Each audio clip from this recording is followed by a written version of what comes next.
All right, now.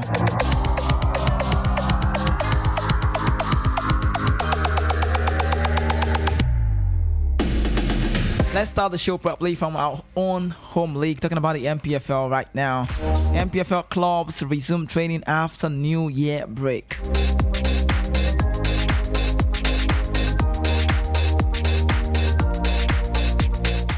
Ahead of the commencement of the Nigerian Professional Football League season next Sunday, participating clubs are back in training following the Yuletide celebration. The 2022-2023 MPFL season is scheduled to begin on an abridged format after an initial disagreement between the interim management committee of MPFL and the club owners. Bearing any last-minute kick by the parties, everything points to an eventual start of the season next Sunday, and clubs like Lobster of Makurdi are quick to get off the Yuletide mood with their first training session of the year on Monday afternoon. Men at work. This is how the gaffer and the players get to business of New Year 2023, trading ahead of the MPFL opening day trip to Rivers United Football Club. Lobby tweeted on Monday afternoon. Team manager of Sunshine Stars, Sheun Bitiko, has confirmed to the reports that the club only gave the New Year Day as a break for the players. We resume training on Monday afternoon and giving the boys a New Year Day off. Our attention is on the first game, a trip to face Gombe United, Bitiko said. 8-time champion Eyimba also shared videos of the club first training session of the year of its official handle, talk about the Twitter with the caption "First season in 2023."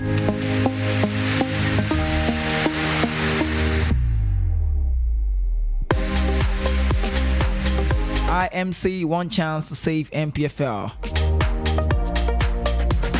That message, former Sharks and Kwara United Christian Okonkwo has called for transparency in the officiating of the MPFL matches ahead of the new league season. In a chat with report, Okonkwo charged the IMC to tackle the must-win syndrome for home teams in the league and advocated for prompt payment of player salaries and match bonuses. I want the IMC to make the league standard, let the referee officiate well. We don't want any foul officiating. We want teams to go away and get a point. We don't want a must-win syndrome of home teams winning, the former MPFL player said. We want the protection of the players also. We don't want any team to hold any player's salary. If the salary is 10 naira, once it's due to pay, you pay the players their salary and bonuses because the players don't have pension. It's from the salary and bonuses that they use in taking care of themselves and their families as well. He also advocated for a structure within the league because it's important to teams to know when the league starts and ends. He also stressed the need for the IMC to start well and ensure that they are organized, meticulous, and accountable. These are the kind of news I want to give. These are the kind of things I want to see. These are the kind of things I like to hear. You know, we talked about how well can our league be structured, talking about the MPFL. What makes us the professional one? Why do we have the professional in the MPFL? We know the name before. Now it's Nigerian Professional Football League. And I feel like home win syndrome. Most of the time you see a team playing at home, even when they don't play well, they just get to win. I think it has actually reduced a little now, but we still see it more. So we want to see a league whereby the better side go away from home and win games and then come back. And also another part is the salary owing.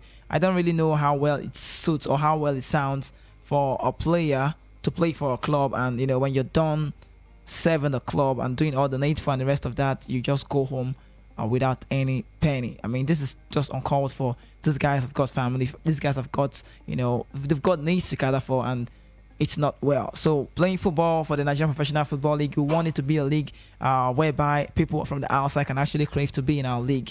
We want to see everything done. We want to see everything right. We want to see everything good and better again.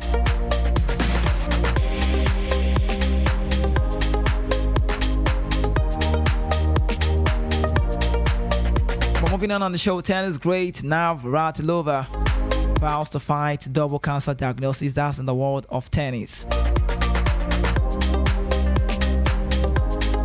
The 18-time Grand Slam champion, single champion, says she's hoping for a positive outcome after a throat and breast cancer diagnosis.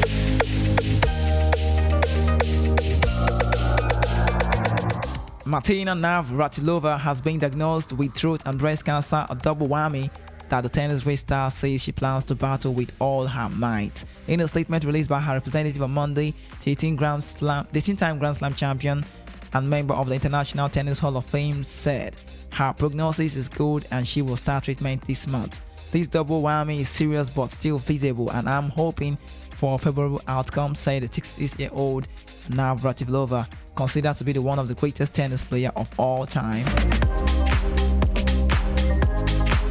It's going to stink for a while, but I'll fight with all I have got, she said. The cancer was first discovered in early November during the Women's Tennis Association WTA finals, when Navratilova noticed a swelling in her neck that did not go down, said her representative Mary Greenham. At the same time as Martina was undergoing the test for the throat, a suspicious form was found in her breast, which was subsequently diagnosed as cancer, completely unrelated to the throat cancer. So she's faced with double cancer. Yeah, it's a very, very bad one. The breast cancer and the throat one. Both of these cancers are in their early stage with great outcomes. It's not the first time the Czech American tennis star has been diagnosed with cancer. In 2010, she had breast cancer, but was assessed as being cleared 6 months later. As news of a new diagnosis broke on Monday, some politicians, athletes, and others sent their well wishes to Navratilova on a successful recovery.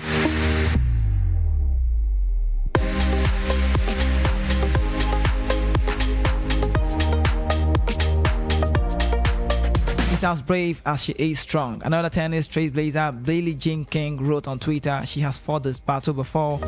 She is on the thoughts, and our prayers are with her. Navratilova, powerful serve and agility at the net made her dominant player of her era, as she picked up a total number of 559 major titles, 31 doubles and 10 mixed doubles, in addition to her 18 singles title. Her record at Wimbledon is unparalleled, 9 singles titles more than anyone else. Roger Federer won 8 men titles, while Serena won the women title 7 times.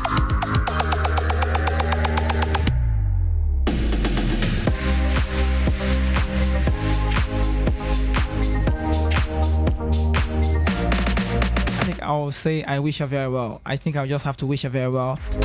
Like we already know, it's not the first time she has gone through this, and she's going through it again. So we believe, hopefully, she will come out very strong. But away from that, let's talk about golf on the show. LRV Golf risks becoming an irrelevant and growing Saudi sports watching portfolio. Just telling that discussion around Cristiano Ronaldo's move to Saudi Arabian League focuses on the players in a cerebral slide towards football in oblivion. Ronaldo was unveiled at the end of the year, in which at least 147 people had been executed in Saudi Arabia, according to the European Saudi Organization for Human Rights. Ronaldo, 526 million Instagram and 106 million Twitter followers, will now be afforded update from Al Nas as football obsessive debate his on-field decline. The Saudis have bought one of the game's iconic figures, meaning goals and assists barely matters. Neither does the source of Ronaldo weekly wash, weekly money, weekly wage. Sport washing works. Also, Newcastle United charged into the upper echelon of the Premier League, and the hero worship affordable to Eddie Howe as the direct consequence will be regarded in the kingdom in another story. And you might be wondering why I'm talking about golf and I'm talking about football. It's funny to know. So it's about golf. It's about the LRV circuit. It's about the LRV golf. It's about the Saudis. It's about the Arabian guys spending in their money where they need to do. Spending the money where they feel would give them more edge. Like spending the money at the right place. I think that's a better word. Golf has rapidly emerged as the Saudi sporting outlet.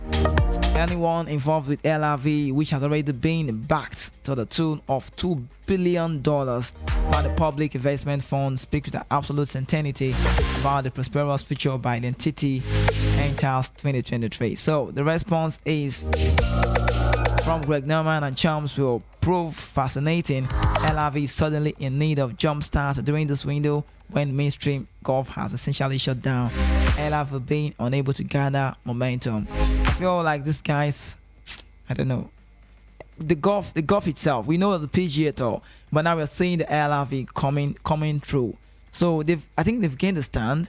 but I don't know how far they're going to go. But with the way they are moving, I don't see them stopping or going back anytime.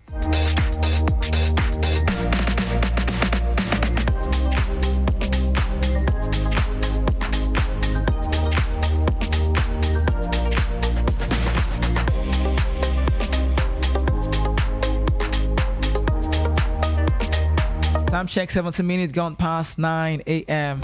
So let's talk about the English Premier League and also let's talk about football in general. Yesterday we saw Brentford, like this Thomas Frank side. What are we going to say about Thomas Frank? We really talk about this guy. We spoke about Thomas Frank on Saturday last week. That was for last year. You know, we talked about how good this man has been. I think he's a man for the small club, but if with stages, like with time, look at the score lines. You know, look at the scorelines for this man. Against Man United, they won 4-0. Against City away from home, they won 2-1. They played a draw with Chelsea. They drew with Spurs, talking about Tottenham Hotspur. And Brentford have been dominant over top 6 sides in the Premier League. Brentford beat Liverpool for the first time since 1938. That's a record, straight one for that man.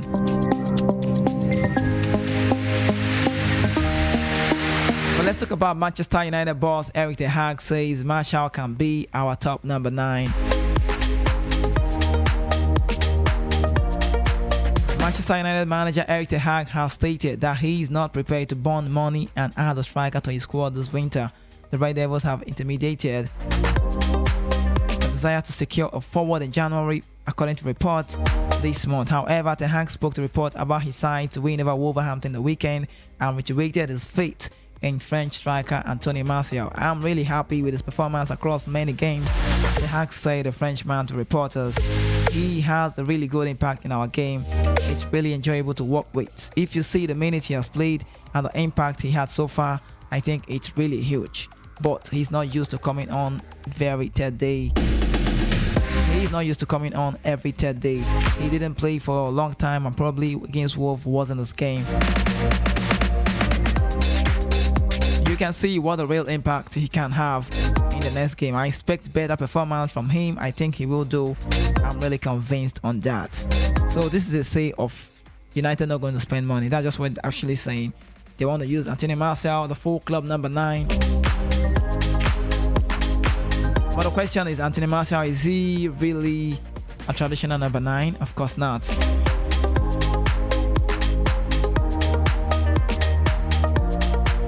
Also, don't forget the transfer window is open. We are in January. Liverpool ponder bid for Wolverhampton midfielder Matheus Nunes. Liverpool are assessing their chances of signing Wolverhampton Wanderers midfielder Matheus Nunes. The Reds are desperate to add a quality midfielder to their team to manage the side. However, their attempt to sign Enzo Fernandez from Benfica appear to have hit an impasse. According to reports, Liverpool now be turning their attention to Nunes of Wolves instead.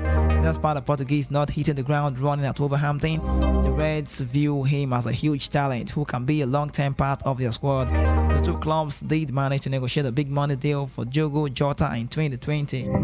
So if Diogo Jota can walk, is it a yardstick to say that Nunes will be walking out too? Only time will tell.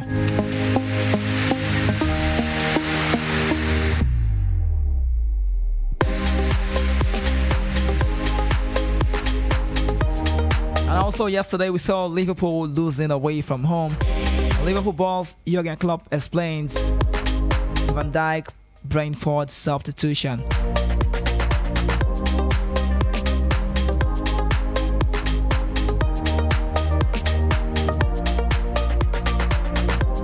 Liverpool manager Jurgen Klopp has explained Van Dijk's substitution against Brentford in the Premier League. The Reds have stunned away from home. They were stunned away from home on Monday as they lost 3-1 to the Bees. Van Dijk was replaced at halftime when the Reds were already 2-0 down, with commentators speculating that it was a tactical reason. But Klopp explained to reports saying Virgil felt the hamstring a little bit. Like, it's not about the scoreline. That's why he was replaced. It was about the hamstring he felt. So he signaled that he wants to be changed. So it's more like the manager has given the backing to his players, or to his player rather. He said he is fine, but when I said we don't take any risk, the physios were quite happy with that. I think it's nothing serious, but that's why we've changed that. In the other two positions, we wanted to have a fresh leg and different skill sets.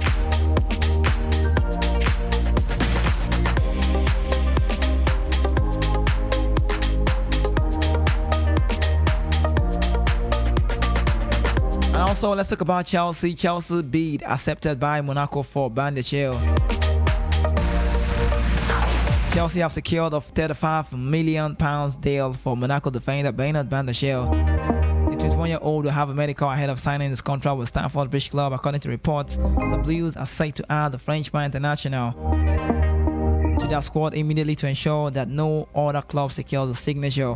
Ideally, Graham Potter said, would have waited until the summer, but they have to push ahead for the deal. They are scared if they have to wait. What happened to Man United and also Liverpool, the Gakpo saga could happen to Chelsea. So one thing about football is once a club have put an eye on a player, it feels to be very visible and anybody can actually get to snatch him if you have the money. Another signing that Chelsea could make is 18-year-old Vasco da Gama midfielder Andre Santos. The Brazilian has also undergone a medical and will sign his deal in the coming days.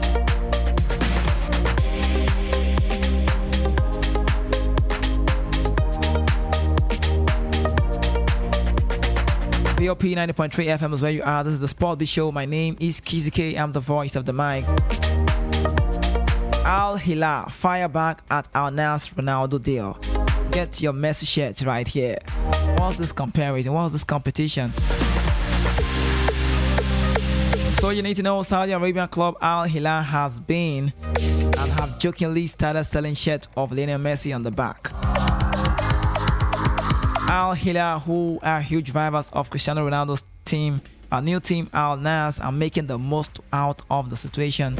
According to report, Al Hilal are now selling Messi 10 shirts on their official club shop as a nod to their rivals.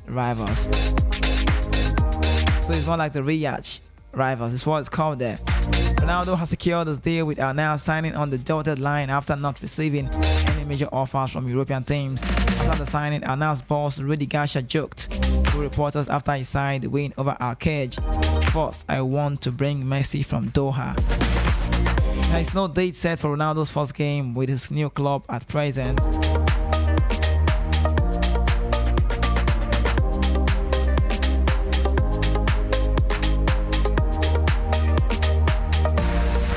Paris Saint-Germain are giving few days off to two of their World Cup stars. France striker or France forward Kylian Mbappe and Achraf Hakimi of Morocco, who are close friends, are both being given a bit of time off.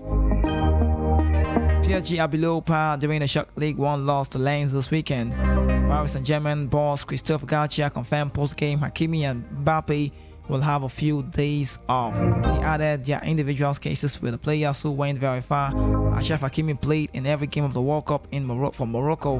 He was in the team for the World Cup. He wanted to get back as quickly as possible, as he did against Kylian Mbappe as well. He also turned in some brilliant performances and was the top scorer at the World Cup. Talking about Kylian Mbappe, after speaking to him and all my different teams who stayed in regular contact with the players, Kylian Mbappe wanted to join back with us pretty quickly. PSG are also without Lionel Messi at present, as a club winner, World Cup winner, are still not returned from celebration with Argentina.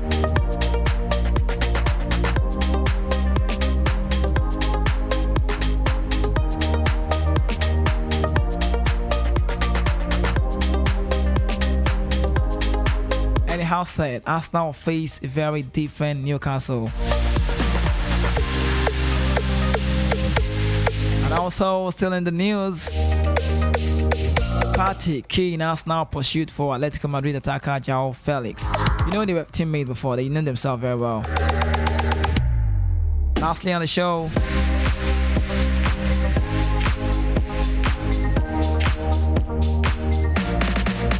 according to Saliba Williams, he said Arsenal players dream of title.